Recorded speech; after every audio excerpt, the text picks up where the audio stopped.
Jan Egeland, the Secretary General of the Norwegian Refugee Council, has spent the last few days in the Amran and Hajj camps, northwest of the Yemeni capital.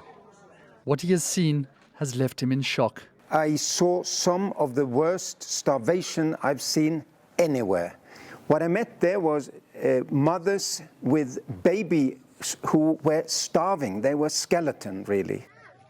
His NGO has recently seen its funds eroded by a lack of contributions, and he was counting heavily on Monday's United Nations-hosted donor conference to offer some sort of aid. But after more than 4 hours of virtual discussions, organizers were left crestfallen and disappointed. $1.7 billion had been raised, less than half of what was hoped for. It's going to be impossible with such limited resources to prevent a large-scale famine. So we're going to have to come back to people and ask them for a stronger response before too long. The UN estimates that more than half of Yemen's population will go hungry this year.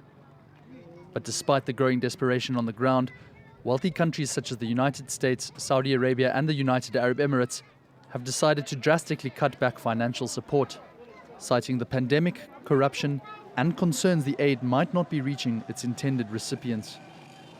For residents, the latest pledges have left a bitter taste of rejection. I think that this amount is considered insulting to Yemeni people because the donors know that we are under siege and we've been subjected to an unjust war. The Yemeni conflict, unleashed in 2014 by a rebel offensive, has already killed some 130,000 people, leading the UN to label it the worst humanitarian crisis on the planet today.